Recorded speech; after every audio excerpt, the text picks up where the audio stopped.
Bagaimana mencari kawan dan mempengaruhi orang lain. Karya Dale Carnegie. Bagian 1. Teknik-teknik dasar dalam menangani manusia. Bab 1.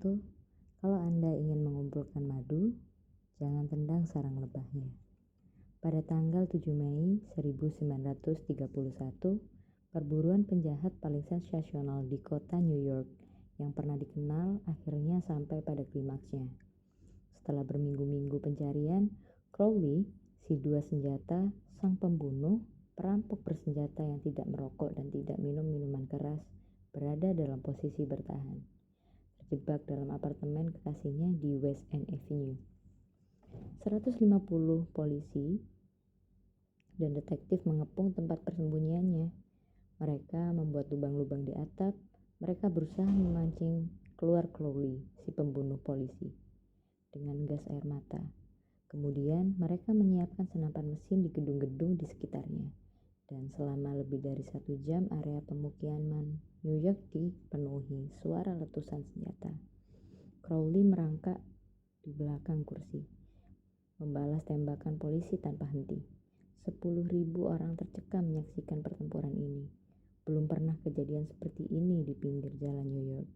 Ketika Crowley ditangkap, Komisaris Polisi I.P. Morlonti menyatakan bahwa si bandit dua senjata merupakan salah satu kriminal paling berbahaya yang pernah tercatat dalam sejarah New York.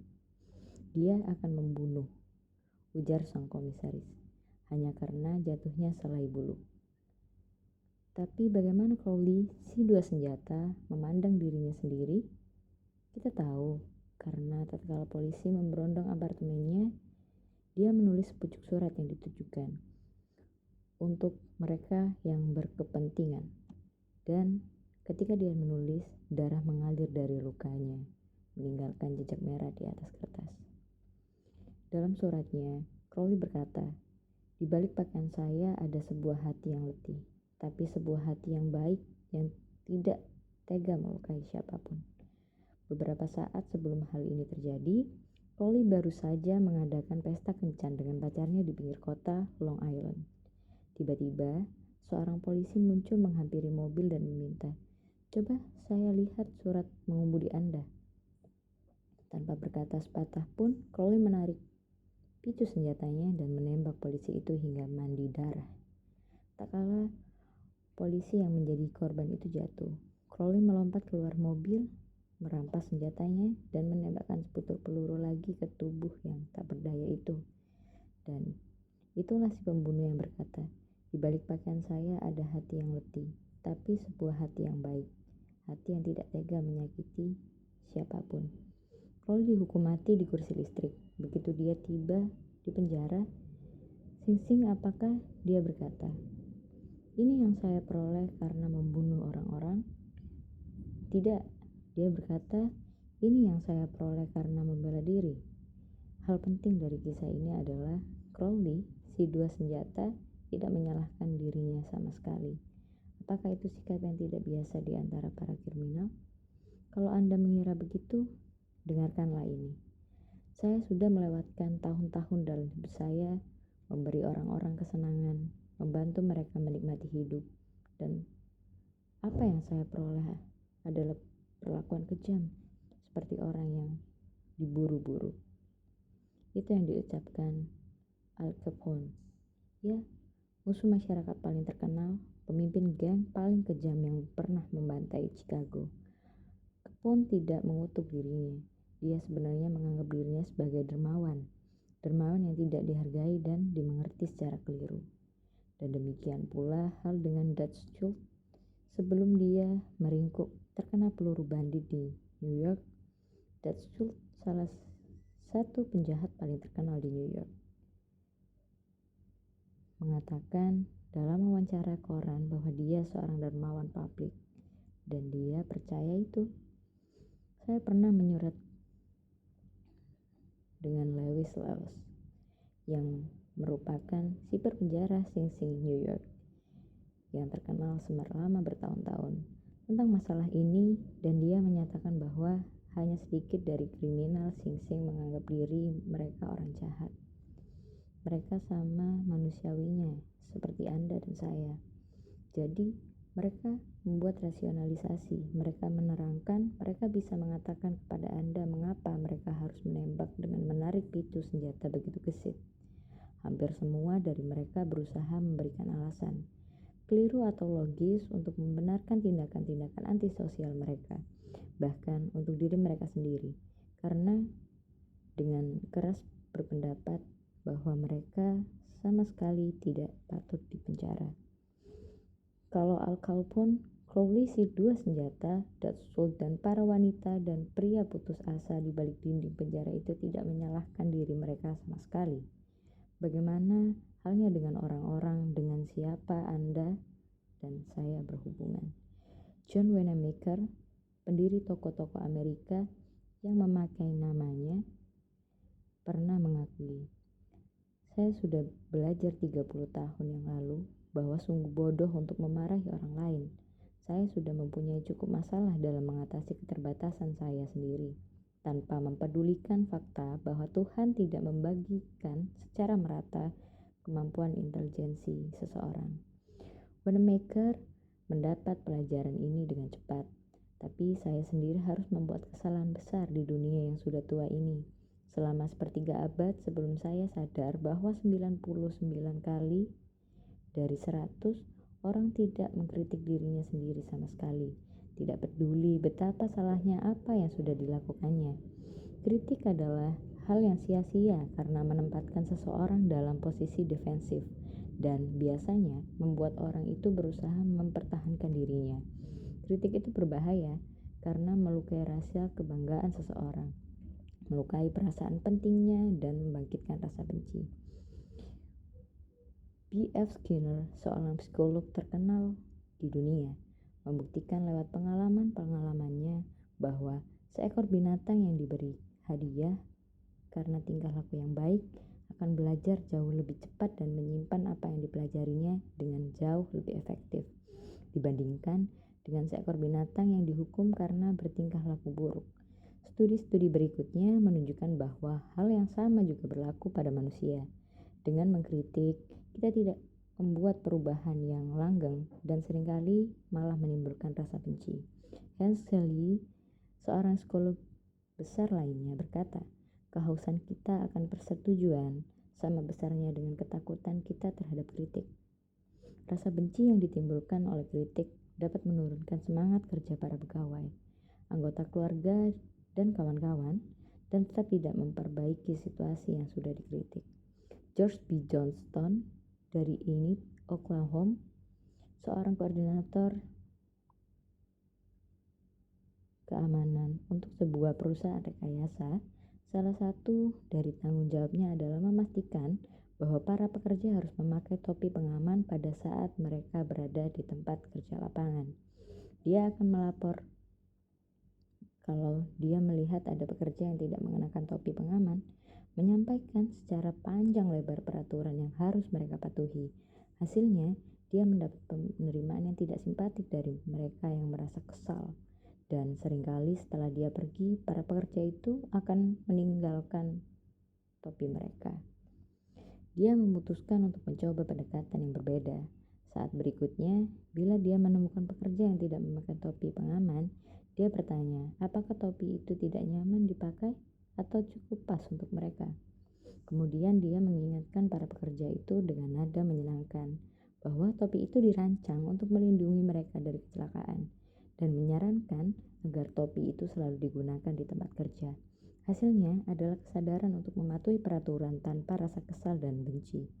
Anda akan mendapatkan contoh-contoh tentang kesia-siaan dari kritik dalam ribuan halaman sejarah. Sebagai contoh, kita ambil pertengkaran antara Theodore Roosevelt dan Presiden Taft, pertikaian yang memecah Partai Republik yang menempatkan Woodrow Wilson di Gedung Putih dan tercatat jelas sepanjang masa Perang Dunia Pertama yang merubah arus sejarah. Mari kita lihat faktanya dengan segera. Ketika Theodore Roosevelt melangkah keluar dari Gedung Putih tahun 1908, dia mendukung Taft yang terpilih sebagai presiden. Kemudian Theodore Roosevelt berangkat ke Afrika untuk berburu singa. Ketika dia kembali, dia meledak. Dia mengkritik Taft untuk sikap konservatifnya, berusaha sendiri untuk mengamankan nominasi untuk masa pencalonan presiden yang ketiga kalinya, membentuk partai Bull Moose, dan semua hal lainnya ya kecuali GOP dalam pemilihan selanjutnya. William Howard Taft dan Partai Republik hanya menang di 2 negara bagian, Vermont dan Utah. Kekalahan paling besar yang pernah terjadi pada partai itu. Theodore Roosevelt menyalahkan Taft, tapi apakah Presiden Taft menyalahkan dirinya sendiri? Tentu saja tidak. Dengan berlinang air mata, Taft berkata, "Saya tidak melihat kemungkinan lain yang bisa saya lakukan." Siapa yang harus disalahkan? Roosevelt atau Taft? Terus terang, saya tidak tahu, dan saya tidak peduli hal ini. Hal penting yang saya coba ambil adalah kritik Theodore Roosevelt tidak membuat Taft mengakui bahwa dia salah. Kritik ini hanya mendorong Taft mempertahankan dirinya dengan mata berlinang mengulangi pernyataan. Saya tidak melihat kemungkinan lain yang bisa saya lakukan. Atau ambil contoh skandal Teapot Dome. Skandal itu terus memenuhi surat-surat kabar dengan rasa dongkol pada tahun 1920-an. Skandal itu mengguncang negara. Dalam ingatan mereka yang hidup saat itu, belum pernah hal seperti ini terjadi dalam kehidupan rakyat Amerika. Berikut ini fakta-fakta dari skandal itu. Albert B. Fall, Menteri Dalam Negeri dalam Kabinet Harding, dipercaya dalam penyewaan tempat penyimpanan minyak milik negara di Elk Hill dan Teapot Dome, tempat penyimpanan minyak yang telah dicadangkan untuk pemakaian massa mendatang pada Angkatan Laut. Apakah Menteri Fall mengizinkan tawaran yang kompetitif? Tentu tidak. Dia menyerahkan kontrak yang menguntungkan itu pada kawannya Edward L. Doheny. Dan apa yang dilakukan Doheny? Dia memberikan Menteri Fall apa yang dia senang menyebutkan, pinjaman $100.000.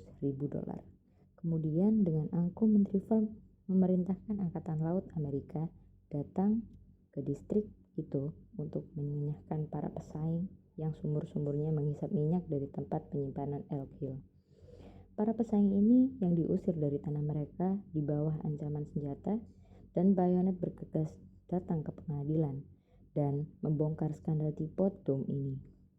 Kebusukan ini muncul saat tajam sehingga menghancurkan pemerintahan Harding, memuakkan seluruh bangsa, mengancam pecahnya Partai Republik, dan menempatkan Albert B. Fall ke dalam penjara. Fall dikutuk dengan keji. Apakah dia menyesal? Tidak pernah. Bertahun-tahun kemudian, Herbert Hoover menyampaikan dalam pidato di depan publik bahwa kematian Presiden Harding adalah karena kecemasan mental yang disebabkan seorang kawan yang telah berkhianat kepadanya. Ketika Nyonya Fall mendengar kabar itu, dia serta merta bangkit dari kursinya, menangis dan mengacung-acungkan kepalanya dan berteriak, "Apa? Harding dikhianati?" Fall, "Tidak, suami saya tidak pernah berkhianat kepada siapapun. Rumah ini penuh dengan emas yang tidak akan membuat suami saya tergoda untuk melakukan hal yang salah. Dia yang sudah dikhianati dan menjadi korban." Begitulah sifat manusia. Mereka yang bersalah menyalahkan orang lain selain diri mereka sendiri. Kita semua seperti itu. Jadi, apabila Anda dan saya tergoda untuk mengkritik seseorang untuk masa mendatang, mari kita ingat Al Capone, Crowley, si dua senjata, dan Albert Fall. Mari kita sadari bahwa kritik itu seperti merpati pos. Mereka selalu kembali pulang. Mari kita sadari bahwa orang yang kita koreksi dan caci maki mungkin akan mempertahankan dirinya dan membalas cacian kita. Atau seperti Taft yang lembut akan berkata, "Saya tidak melihat kemungkinan lain yang bisa saya kerjakan."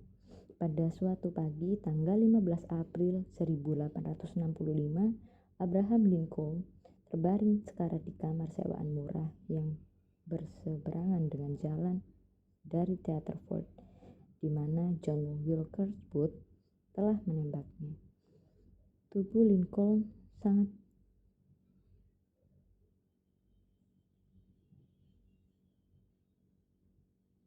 itu terbaring diagonal di tempat tidur yang terlalu pendek untuknya. Sebuah reproduksi murahan dari lukisan karya Rosa Bonheur yang terkenal The Horse Fair tergantung di atas tempat tidur, dan pancaran sinar temaram dari gas memercik sinar kuning. Pada saat Lincoln berbaring dalam keadaan sekarat, Menteri Angkatan Bersenjata Stanton berkata, "Di sana terbaring lelaki paling sempurna yang pernah ada di dunia." Apa rahasia sukses Lincoln dalam berhubungan dengan manusia? Saya mempelajari kehidupan Abraham Lincoln selama 10 tahun dan menghabiskan waktu 3 tahun untuk menulis kembali sebuah buku berjudul Lincoln the Unknown. Saya yakin saya sudah membuat studi terperinci dan tuntas tentang kepribadian dan kehidupannya selengkap mungkin. Saya mengadakan studi khusus tentang metode Lincoln dalam berurusan dengan manusia. Apakah dia mengikuti hati untuk mengkritik? Oh ya, sebagai seorang pemuda di Pigeon Creek Valley di Indiana, dia tidak hanya mengkritik, melainkan juga menulis surat dan puisi yang mengejek orang-orang, lalu menjatuhkan surat-surat ini di jalan-jalan pinggir kota, di mana dia yakin akan ditemukan. Salah satu surat itu membangkitkan kemarahan yang terus menyala sepanjang hidup. Bahkan setelah Lincoln membuka praktek sebagai seorang ahli hukum di Springfield, Illinois, dia menyerang lawannya secara terbuka dalam surat-surat yang diterbitkan di koran-koran. Tapi dia melakukan hal ini terlalu sering. Pada musim semi tahun 1842, dia mengejek seorang politikus yang suka berkelahi bernama James Shield. Lincoln mengancamnya melalui sepucuk surat tanpa nama yang diterbitkan dalam jurnal Springfield. Seisi kota itu pecah dalam tawa. Shield, seorang yang peka dan punya harga diri, mendidih karena marah. Dia berusaha mencari tahu siapa yang menulis surat itu. Dia mengajar Lincoln dan menantangnya berduel. Lincoln tidak ingin berkelahi, dia menolak untuk berkelahi, tapi dia tidak bisa melepaskan diri dari kejadian ini dan menyelamatkan harga dirinya. Dia diberi pilihan senjata. Karena Lincoln memiliki lengan yang sangat panjang, dia memiliki pedang kavaleri dan belajar berkelahi dengan menggunakan pedang di West Point. Dan pada hari yang ditentukan, dia dan Shield bertemu di tepi sungai Mississippi, bersiap untuk bertarung sampai mati. Tapi pada menit terakhir, para pendukung mereka menyela dan menghentikan duel mereka. Itu adalah insiden pribadi yang paling mengerikan dalam hidup Lincoln. Hal itu mengajarkan satu pelajaran tak ternilai harganya dalam seni berhubungan dengan manusia. Tidak pernah lagi dia menulis surat yang menghina. Tidak pernah lagi dia mengolok-olok seorang pun. Dan sejak saat itu, dia hampir tidak pernah mengkritik siapapun dalam hal apapun. Dari waktu ke waktu, pada masa Perang Saudara, Lincoln menempatkan seorang jenderal baru sebagai kepala ketentaraan di Potomac, dan masing-masing secara bergantian. McClellan, Pope, Burnside, Hooker, Lee membuat kesalahan besar secara tragis dan menarik Lincoln menelusuri lantai dalam dengan putus asa. Setelah dari bangsa mengutuk dengan keji para jenderal tidak kompeten ini, tapi Lincoln dengan tidak mendendam terhadap seorang pun dengan kemurahan hati untuk semuanya. Dia menahan diri. Salah satu dari kutipan favoritnya adalah, "Jangan menghakimi, maka Anda tidak akan dihakimi." Dan tatkala Nyonya Lincoln dan mereka yang lainnya berbicara dengan kasar mengenai orang-orang selatan, Lincoln menjawab, "Jangan mengkritik mereka. Mereka hanya bertindak dengan cara yang sama seperti yang akan kita lakukan kalau kita berada dalam situasi yang sama. Namun, kalau ada orang yang pernah mendapatkan kesempatan untuk mengkritik, pasti dia adalah Lincoln. Mari kita meninjau satu ilustrasi. Pertempuran Gettysburg berlangsung selama 3 hari pertama bulan Juli tahun 1863. Pada malam tanggal 14 Juli itu, Lee memulai bergerak mundur ke bagian selatan, manakala awan disertai guntur menggayuti negara itu dengan hujan. Terkala Lee mencapai Potomac dengan tentaranya yang kalah. Dia menemukan sungai yang banjir besar dan tidak bisa dilalui di depannya, dan pasukan Union yang menang berada di belakangnya. Lee masuk perangkap. Dia tidak bisa melepaskan diri. Lincoln melihat itu. Ini adalah satu kesempatan emas yang diperoleh. kesempatan untuk menangkap pasukan Lee dan mengakhiri perang dengan segera. Maka, dengan harapan yang bulat, Lincoln memerintahkan Meade agar tidak menghubungi Dewan Perang tetapi segera saja menyerang Lee. Lincoln mengirim telegram perintahnya dan kemudian mengirim utusan khusus kepada Meade yang meminta aksi segera. Dan apa yang dilakukan oleh Jenderal Meade? Dia melakukan hal yang tepat berlawanan dengan yang diperintahkan Lincoln. Dia bimbang, dia menunda, dia mengirimkan dalih-dalih, dia menolak sama sekali untuk menyerang Lee. Akhirnya air sungai surut dan Lee menyelamatkan diri melewati Potomac dengan pasukannya. Lincoln marah sekali. Apa maksudnya ini? Lincoln berteriak pada putranya Robert. Ya Tuhan, apa maksudnya ini? Kita sudah mendapatkan mereka dalam genggaman kita, dan kita hanya harus mengulurkan tangan, dan mereka jadi milik kita.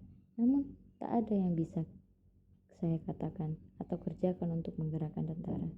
Dalam keadaan demikian, hampir semua jenderal sudah pasti mampu mengalahkan Lee. Kalau saja saya berada di sana, saya sendiri yang sudah menghantamnya. Dalam rasa kecewa yang mendalam, Lincoln duduk dan menulis surat ini untuk Meade. Dan ingat, pada masa ini Lincoln masih sangat konservatif dan bertahan dengan jalan pikirannya.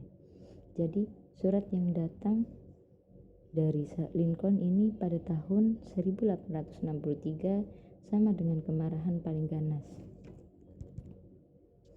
Jenderal yang terhormat, saya tidak yakin kalau Anda menyadari bahwa kerugian yang terjadi karena bebasnya Lee.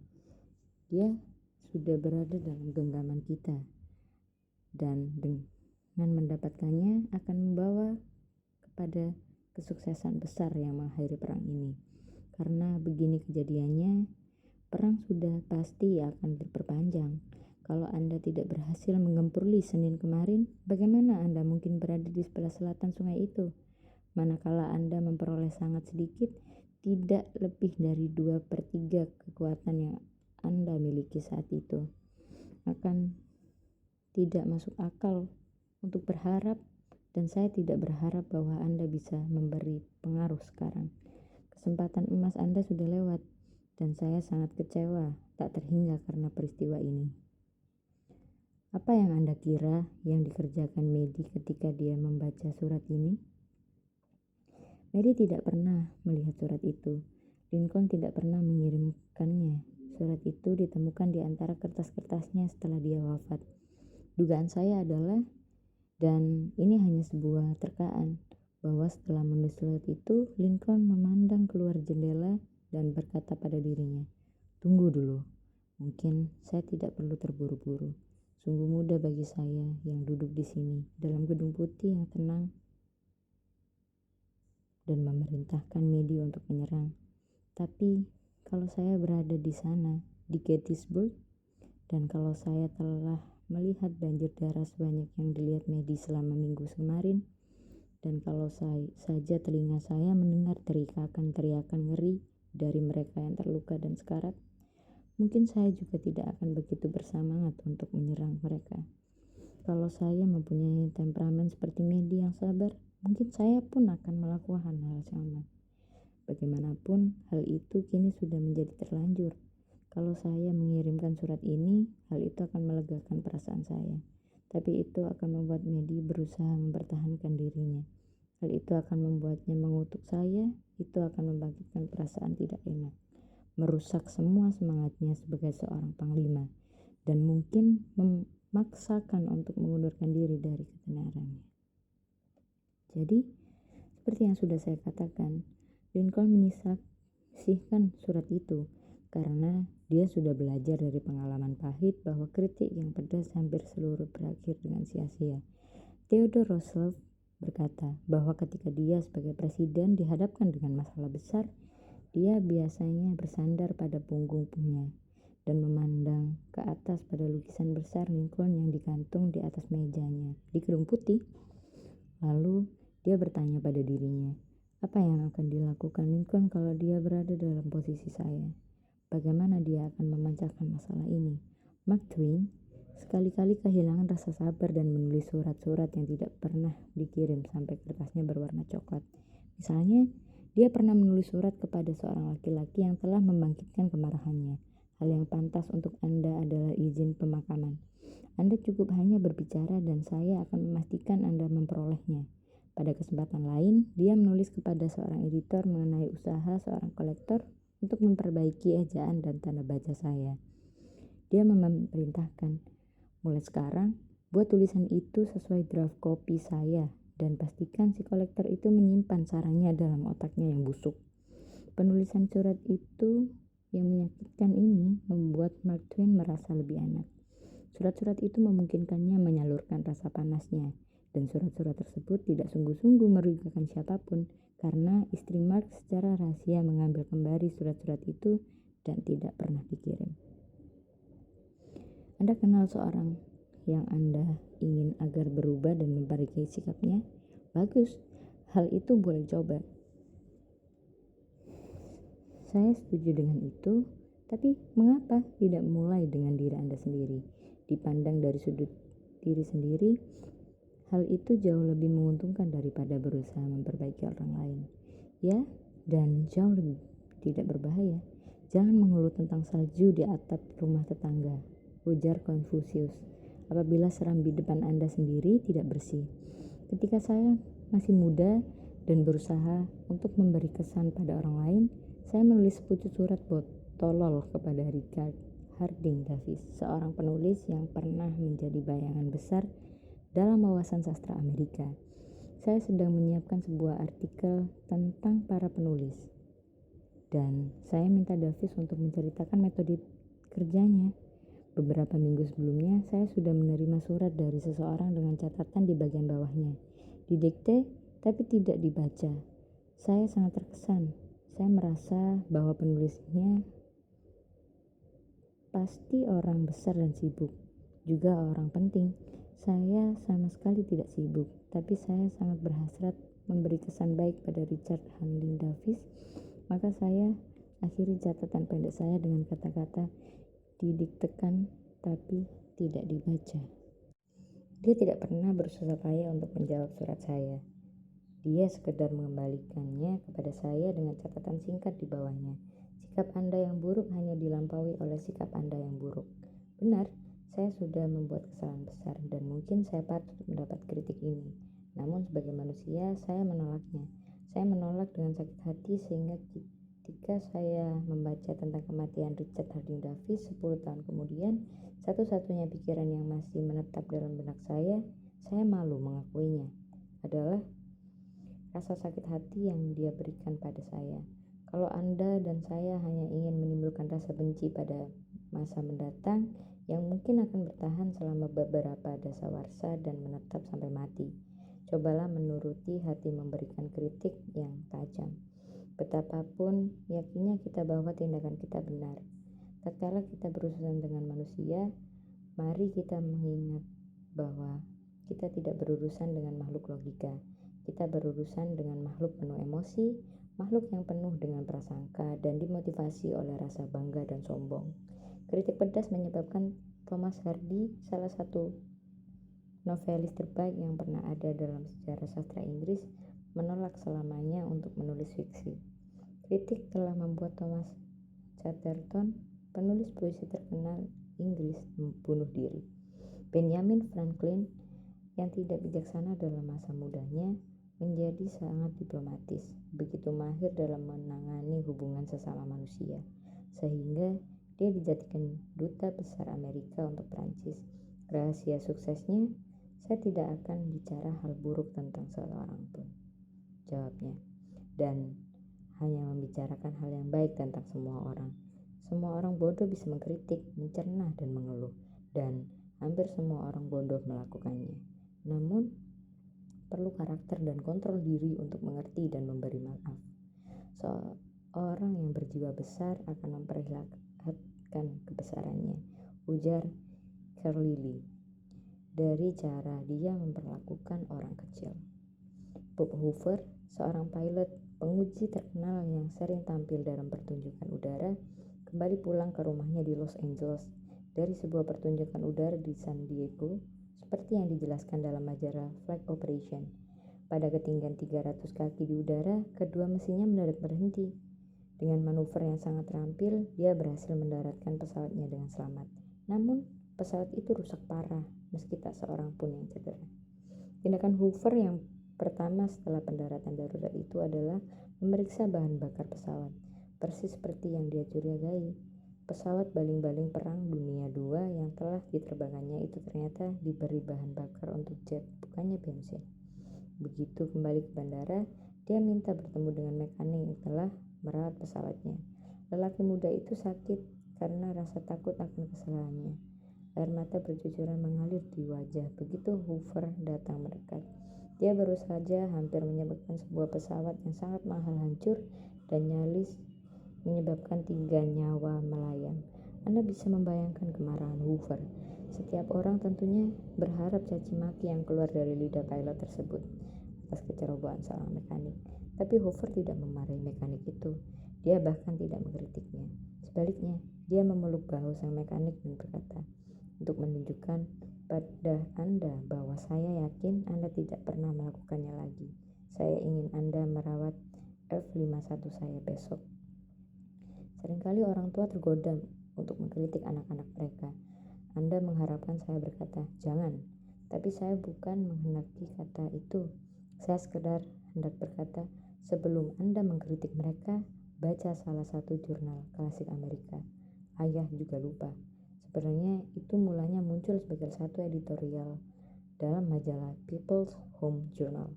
Kami mencetaknya kembali di sini atas izin si penulis seperti yang dimuat dalam Reader's Digest. Ayah juga lupa adalah satu dari tulisan-tulisan kecil yang ditulis cepat dan perasaan tulus, menggugah hati begitu banyak pembaca, sehingga menjadi satu tulisan cetak ulang yang abadi dan disukai.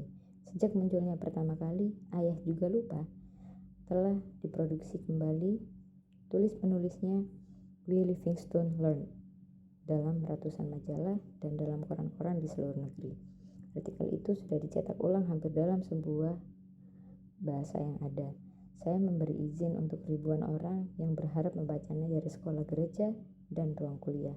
Tulisan itu telah diudarakan dalam peristiwa dan program-program yang tak terhitung jumlahnya. Sungguh aneh, periodial akademik ikut mengunggahnya dan juga majalah-majalah sekolah menengah. Kadang-kadang satu tulisan kecil tampaknya secara misterius bisa berhasil. Yang satu ini sudah pasti begitu. Judulnya Ayah Juga Lupa, karya W. Livingstone Learned. Dengar nak, Ayah mengatakan ini pada saat kau terbaring tidur. Sebelah tangan kecil merayap di bawah pipimu dan rambutmu yang keriting pirang lengket pada dahimu yang lembab. Ayah menyelinap masuk seorang diri ke kamarmu. Baru beberapa menit yang lalu, ketika Ayah sedang membaca koran di ruang perpustakaan, satu sapuan sesal amat dalam menerpa. Dengan perasaan bersalah, Ayah datang masuk menghampiri pembaringanmu. Ada hal-hal yang Ayah pikirkan, nak. Ayah selama ini bersikap kasar padamu. Ayah membentakmu ketika kau sedang berpakaian hendak pergi ke sekolah karena kau cuma menyeka mukamu sekalias dengan handuk. Lalu Ayah lihat kau tidak membersihkan sepatumu. Ayah berteriak marah tak kalah kau melempar beberapa barangmu ke lantai. Saat makan pagi, Ayah juga menemukan kesalahan. Kau meludahkan makananmu. Kau menelan terburu-buru makananmu. Kau meletakkan sikumu di atas meja. Kau mengoleskan mentega terlalu tebal di rotimu. Dan begitu kau baru mulai bermain dan Ayah berangkat mengejar kereta api, kau berpaling dan melambaikan tangan sambil berseru, "Selamat jalan, Ayah." Dan Ayah mengerutkan dahi lalu menjawab, "Tegakkan bahumu." Kemudian semua itu berulang lagi pada sore hari. Begitu Ayah muncul dari jalan, Ayah segera mengamatimu dengan cermat, memandang hingga lutut memandangmu yang sedang bermain kelereng. Ada lubang-lubang pada kaos kakimu. Ayah menghiraukanmu di depan kawan-kawanmu, lalu menggiringmu untuk pulang ke rumah. Kaos kaki mahal, dan kalau kau yang harus membelinya, kau akan lebih berhati-hati. Bayangkan itu, nak. Itu keluar dari pikiran seorang ayah. Apakah kau ingat nantinya ketika Ayah sedang membaca di ruang perpustakaan, bagaimana kau datang dengan perasaan takut, dengan rasa terluka dalam matamu? Ketika ayah terus memandang koran, tidak sabar karena gangguanmu. Kau jadi ragu-ragu di depan pintu. Kau mau apa? Semprot ayah. Kau tidak berkata sepatah pun, melainkan berlari melintas dan melompat ke arah ayah. Kau melemparkan tanganmu melingkar leher saya dan mencium ayah. Tangan-tanganmu yang kecil semakin erat memeluk dengan hangat, kehangatan yang telah Tuhan tetapkan untuk mekar di hatimu dan yang bahkan mengabaikan sekalipun tidak akan mampu melemahkannya. Dan kemudian kau pergi, bergegas menaiki tangga. Nah, nak, sesaat setelah itu, koran jatuh dari tangan ayah, dan satu rasa takut yang menyakitkan menerpa ayah. Kebiasaan yang sudah ayah lakukan, kebiasaan dalam menemukan kesalahan, dalam mencerca, ini adalah hadiah ayah untukmu sebagai seorang anak laki-laki. Bukan berarti ayah tidak mencintaimu. Ayah lakukan ini karena ayah berharap terlalu banyak dari masa muda. Ayah sedang menegurmu dengan kayu pengukur dari tahun-tahun ayah sendiri. Dan sebenarnya begitu banyak hal baik dan benar dalam sifatmu. Hati mungil milikmu sama besarnya dengan fajar yang mengayumi bukit-bukit luas. Semua ini kau tunjukkan dengan sikap spontanmu saat kau menghambur masuk dan mencium ayah sambil mengucapkan selamat tidur. Tidak ada masalah lagi malam ini, nak. Ayah sudah datang ke tepi pembaringanmu dalam kegelapan, dan ayah sudah berlutut di sana dengan rasa malu. Ini adalah sebuah rasa taubat yang lemah. Ayah tahu kau tidak akan mengerti hal-hal ini kalau ayah sampaikan padamu saat kau terjaga. Tapi esok hari ayah akan menjadi ayah sejati. Ayah akan bersahabat karib denganmu. Ayah ikut menderita bila kau menderita dan tertawa bila kau tertawa. Ayah akan menggigit lidah ayah kalau kata-kata tidak sabar keluar dari mulut ayah. Ayah akan terus mengucapkan kata-kata ini seolah-olah sebuah ritual. Dia cuma seorang anak kecil, anak lelaki kecil. Ayah khawatir sudah membayangkanmu sebagai seorang lelaki. Namun, saat ayah memandangimu sekarang, nak, meringkuk berbaring dan letih dalam tempat tidurmu, ayah lihat bahwa kau masih seorang bayi. Kemarin kau masih dalam gendongan ibumu. Kepalamu berada di bahu ibumu. Ayah sudah meminta terlalu banyak, sungguh terlalu banyak. Sebagai ganti dari mencerca orang, mari kita coba untuk mengerti mereka. Mari kita berusaha mengerti mengapa mereka melakukan apa yang mereka lakukan. Hal itu jauh lebih bermanfaat dan menarik minat daripada kritik, dan melahirkan simpati, toleransi, dan kebaikan hati. Untuk benar-benar mengenal semua, kita harus memaafkan semuanya. Seperti yang dikatakan Dr. Johnson, Tuhan sendiri tidak menghakimi orang sehingga tiba pada akhir hari-harinya. Mengapa saya dan Anda harus melakukannya? Prinsip 1. Jangan mengkritik, mencerca, atau mengeluh.